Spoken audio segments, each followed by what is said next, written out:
తిరుగులేని ఆధిపత్యం చూపించిన బీఆర్ఎస్ పార్టీకి ఒక ఓటమి ఉనికి సమస్యను తీసుకువచ్చింది. కేసీఆర్ తాత్కాలిక లాభం కోసం తీసుకున్న ఓ నిర్ణయం ఇప్పుడు ఆయనను ఎన్నికల్లో పోటీ చేయాలన్నా భయపడే పరిస్థితికి తీసుకొచ్చింది. వచ్చే ఎన్నికల్లో కనీసం ఎంపీగా పోటీ చేయాలన్నా ఆయన ఆలోచించాల్సి వస్తోంది. ఇలాంటి పరిస్థితి ఎందుకు వచ్చింది? లోక్సభ ఎన్నికల తరువాత బీఆర్ఎస్ పరిస్థితి ఎలా ఉంటుంది? జమిలీ ఎన్నికలు వద్దనుకుని 2018లో ముందస్తుకెళ్లిన కేసీఆర్, కానీ లోక్సభ ఎన్నికల్లో ఎదురుదెబ్బ. తెలంగాణలో 2014లో జమిలీ ఎన్నికలు జరిగాయి. పార్లమెంటు, అసెంబ్లీ ఎన్నికలు ఒకేసారి జరిగాయి. 2018లో కేసీఆర్ 6 నెలల ముందస్తు ఎన్నికలకు వెళ్లారు. అప్పుడు కేసీఆర్ ఆలోచన వేరే విధంగా ఉంది. పార్లమెంటు ఎన్నికలు, అసెంబ్లీ ఎన్నికలు జమిలీగా జరిగితే జాతీయ అంశాలు ప్రాతిపదికగా ఓటింగ్ జరుగుతుందని, అదే జరిగితే తనకు నష్టం జరుగుతుందన్న ఉద్దేశంతో ఆయన ముందస్తుకు వెళ్లారు. మంచి ఫలితము సాధించారు. కానీ ఆయన అంచనాలు పార్లమెంటు ఎన్నికల్లో తప్పాయి. అధికార పార్టీగా రెండోసారి గెలిచిన ఊపులో పార్లమెంటు ఎన్నికల్లోనూ స్వీప్ చేయవచ్చని అనుకున్నారు. సారుకారు 16 నినాదంతో ఎన్నికలకు వెళ్లారు. కానీ ప్రజలు లోక్సభ ఎన్నికల్లో టీఆర్ఎస్ కు ఓటు వేసేందుకు ఆసక్తి చూపించలేదు. కారణం, లోక్సభ ఎన్నికల అజెండా వేరు. జమిలీ ఎన్నికలైతే రాష్ట్ర అంశాలే హైలైట్, జాతీయ అంశాలకు తక్కువ ప్రాధాన్యత. ఓటు వేయాలనుకున్న వారు ఒకరికే ఓటు వేసే ఛాన్స్. ఇప్పుడు మళ్లీ విడిగా లోక్సభ ఎన్నికలు.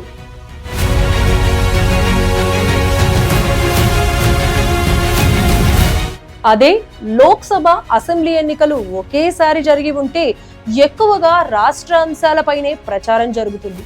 జాతీయ అంశాలు చిన్నవైపోయేవి. 2 ఓట్లు ఒకే పార్టీకి వేసేవారు. కానీ కేసీఆర్ వ్యూహం బెడిసికొట్టింది. అది ఇప్పుడు 6 నెలల ముందుగా అధికారం పోయేలా చేయడమే కాదు, పార్లమెంటు ఎన్నికల్లో గడ్డు పరిస్థితిని తెచ్చిపెడుతోంది. చేవేళ్ల నియోజకవర్గంపై పార్టీ నేతలతో సమావేశమైనప్పుడు 2 జాతీయ పార్టీలను ఎదుర్కోవడం తేలిక కాదని కేటీఆర్ పార్టీ నేతలకు చెప్పారు. అసెంబ్లీ ఎన్నికల్లో చేవేళ్ల పరిధిలో 1,00,000 ఓట్లకు పైగా మెజారిటీ వచ్చినందున దానిని నిలబెట్టుకోవాలని కేటీఆర్ చెప్పుకొచ్చారు. కానీ అసెంబ్లీ ఎన్నికల ఓటింగ్ వేరు, లోక్సభ ఎన్నికల ఓటింగ్ వేరని కేటీఆర్ కు తెలియనిదేమీ కాదు. ప్రత్యేకంగా లోక్సభ ఎన్నికలు, ప్రధాని ఎవరన్న దానిపై ఓటింగ్. బీఆర్ఎస్ రేసులో ఉండటం కష్టం. పార్లమెంటు ఎన్నికలు ప్రత్యేకంగా జరుగుతున్నందున ఇప్పుడు ఓటింగ్ ప్రయారిటీ ఖచ్చితంగా జాతీయ అంశాలపై ఆధారపడి ఉంటుంది. దేశానికి ప్రధానమంత్రి ఎవరు కావాలి అన్న టాపిక్ మీద ప్రజలు ఓట్లేస్తారు. మోదీ 3వ ప్రధానిగా కొనసాగాలా, లేకపోతే రాహుల్ గాంధీకి ఛాన్స్ ఇవ్వాలా అన్న చాయిస్ పరంగా ఓటింగ్ జరుగుతుంది. మరి ఈ చాయిస్ లో బీఆర్ఎస్ ప్రస్తావన రావడానికి అవకాశం లేదు. మరి ఓటింగ్ ఎలా వస్తుంది? హార్డ్ కోర్ బీఆర్ఎస్ ఓటర్లు అయితే ఓట్లు వేస్తారు. కానీ వారితో డిపాజిట్లు అయినా వస్తాయన్న గ్యారంటీ ఉండదు. పార్లమెంటుకు పోటీ చేయడంపై కేసీఆర్ పునరాలోచన. మెదక్లోనూ గెలవకపోతే రాజకీయంగా పూర్తిగా పాతాళంలోకి. అందుకే ఇప్పుడు కేసీఆర్ పార్లమెంటుకు పోటీ చేస్తారా లేదా అన్నదానిపై చర్చలు జరుగుతున్నాయి. మెదక్ పార్లమెంటు నుంచి ఖచ్చితంగా పోటీ చేస్తారని ఆయన సన్నిహిత వర్గాలు చెబుతున్నాయి. కానీ పరిస్థితి రోజు రోజుకు దిగజారుతున్న పరిస్థితి కనిపిస్తుండటంతో పునరాలోచన చేస్తున్నారని అంటున్నారు. మెదక్లో సిద్దిపేట నుంచి మెజారిటీ పైనే ఆశలు పెట్టుకున్నారు. మిగతా స్థానాలపై అంత పట్టు లేదు. అక్కడ మెజారిటీని ఇతర 6 నియోజకవర్గాల్లో కవర్ చేస్తే అక్కడ గడ్డు పరిస్థితి ఎదురవుతుంది. లోక్సభ ఎన్నికల్లో రాష్ట్ర అంశాలే టాపిక్ కానప్పుడు బీఆర్ఎస్ ఓట్లు పొందడం దాదాపుగా అసాధ్యం.